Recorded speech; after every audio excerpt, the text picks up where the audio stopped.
What's going on, YouTube? It's your boy, Jet, and I'm back in the mix. So, last time we talked about making money on Grand Theft Auto 5, I left us here, with me almost falling asleep in my bed.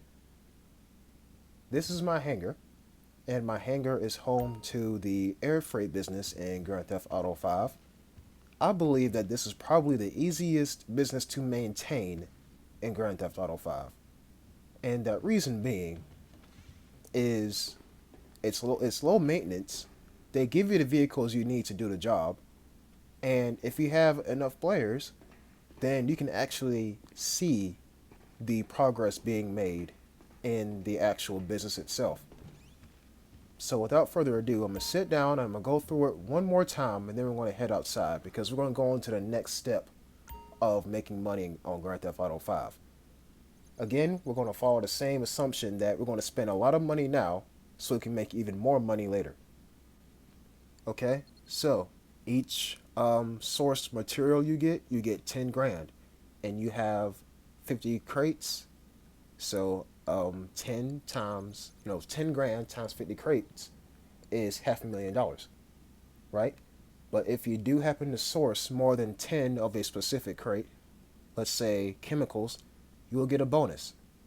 So that's always nice too. But at the very end, you will hit sell all at the very bottom, and boom. It'll be like 3 Cargobobs and like 6 shipping containers, and you take them from point A to point B.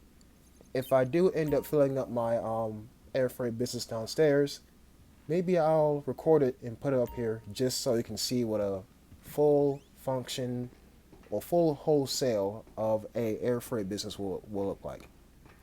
Now, there are perks to the air freight business, and certain vehicles you can get at a very healthy discount.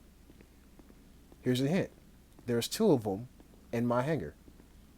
And this right here, I'm going to point to it, is number 1. The Viper is actually one of the vehicles you can get for a trade price. I think you got to do like 31 missions, and you get a discount on the Viper. Now, I'm not too sure about the A10, but let's focus on the Viper for right now. When you're starting off, you don't want to buy a Viper first. You want to buy that or that.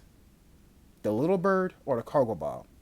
You're going to use those 2 things because they are going to help you make money. One of these 2 vehicles should be your first airworthy purchase. And my recommendation, honestly, the Cargobob, because you're going to need it for what we're about to get into next. You can do stuff with the Little Bird, don't get me wrong. It's basically a very fast airborne vehicle that'll help you to get from point A to point B faster. Yes, but the Cargobob is the way to go. And I'm not saying that because, I know how to fly it and I know what to do with it. I'm saying it because the Cargobob can actually help you to make money quicker. You're going to need a Cargobob for the bunker. The bunker is easily the best source of passive income. Actually, no, I take that back. The bunker is probably the second best source of passive income in this game. The other one is the nightclub, and we're probably going to get into that pretty soon here as well, but not in this episode. I don't want to tell you too much. So the bunker is, it literally pulls out money. I call it financial diarrhea. It sounds disgusting, but trust me, this thing makes so much money, it's ridiculous, especially when you upgrade it all the way. So let's take a little pause and head inside.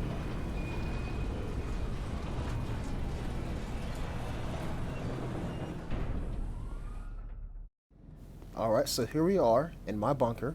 When you first buy your bunker, it's going to look like this at the very beginning. At the very beginning. But then you're going to turn around and head into the actual workers area. And you're going to notice a couple of things that are very different from my bunker to yours. These are upgrades. And I'll get into that in just a moment. Now, also, let's say you're playing and you see something called Bunker Series.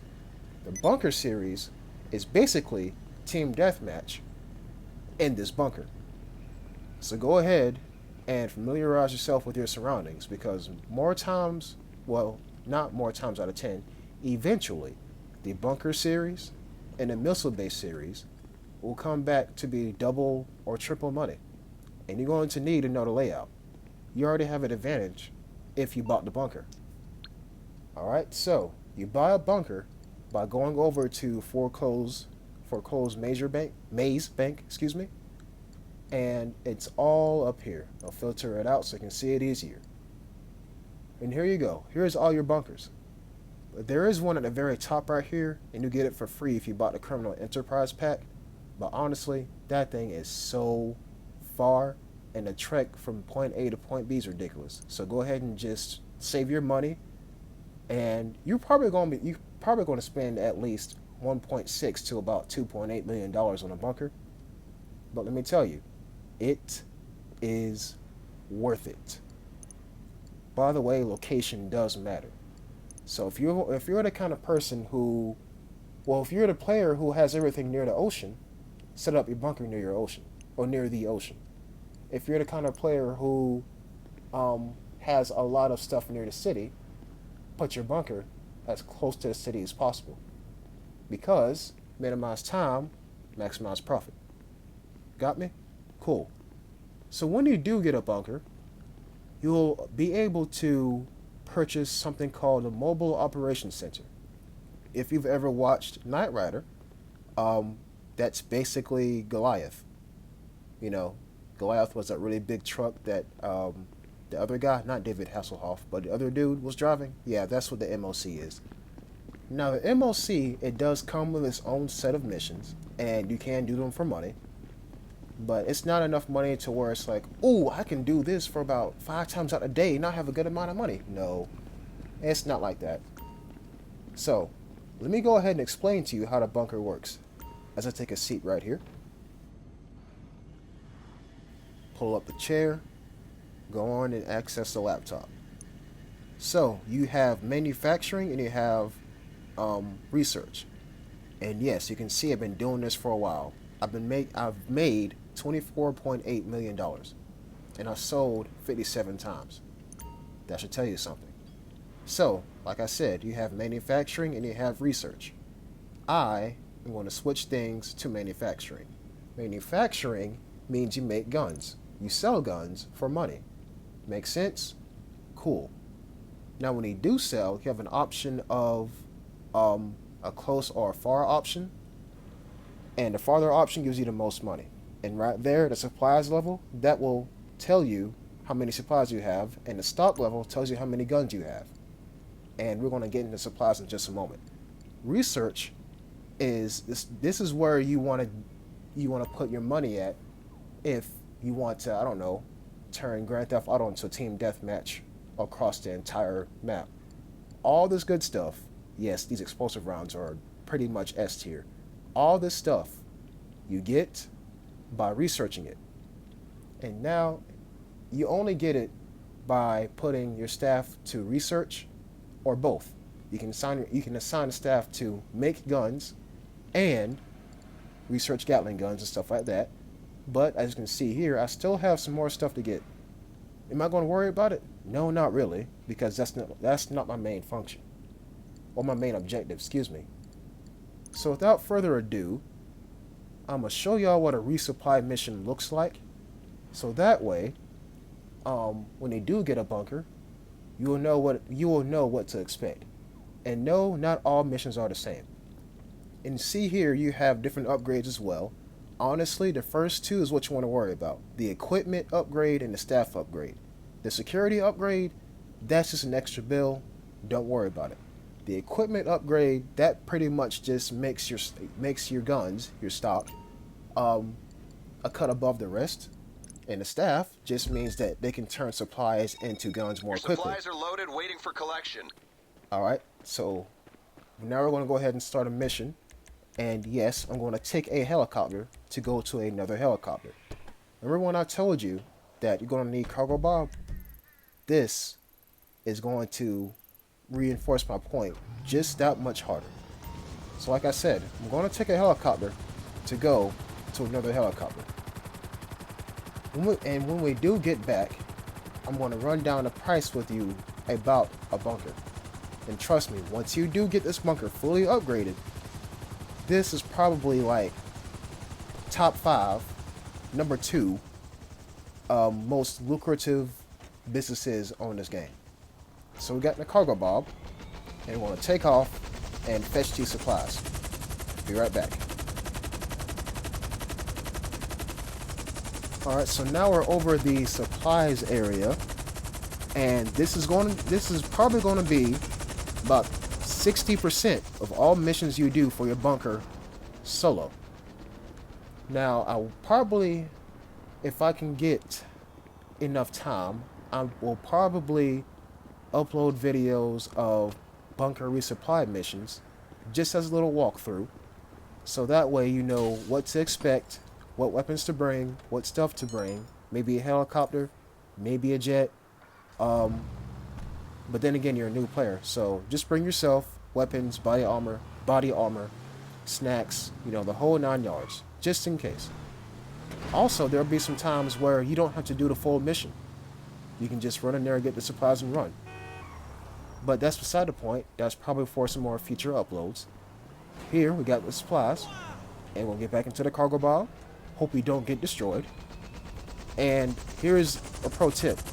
Try to get out of there before the global signal goes off, because when it does, you become a target.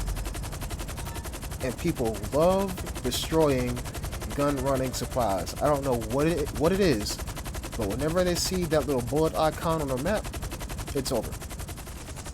So now we're flowing back to the bunker. We're going to release my supplies above the bunker, and we're going to land a Cargobob and drive the supplies into the bunker. That's pretty much it. That's these kind of missions. You just go out into the field, get your supplies, and bring them back. Now there is a tip I'm going to share with you whenever we get inside. Be right back.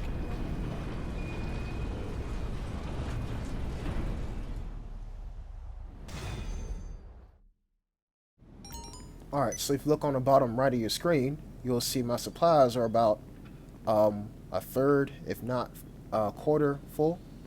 That's good. The stock level, it's pretty small. But let me tell you this, whenever that stock level gets to about half, you're going to need at least 2 people to move your product. If you don't have 2 people and you start that mission, you're going to be screwed. You want to have 2 vehicles and 1 body to operate it, which means you will not get the full profit because you'll be busy playing catch up with the vehicles. And as you can see here, all my guys are, you know, doing their work, which is wonderful. So here's that price breakdown I was telling you about. Overall, I'm going to go ahead and just spill the beans right now. Overall, if you do buy the most expensive bunker, which is I think about 2.4 if not 2.6 million, then you got to get the upgrades for it. The equipment upgrade I think is about 1.3 million, and the staff upgrade I'm pretty sure is about $800,000. So you're going to end up spending probably about $4.5 to $5.5 million on a bunker. Big investment. Now we're going to run through the modifications here. Honestly, you don't need any. The transportation is pretty much just a golf cart. The shooting range is just cosmetic. The gun locker is also cosmetic. I mean, you have a whole trailer sitting in the back of the bunker, so there's your weapon shop right there. Well done. And yeah. So, that's the bunker. This is probably the second most easiest way to make a lot of money in this game. Add this to your toolkit of making money in this game, and you'll become that much more powerful. Until next time, folks, peace.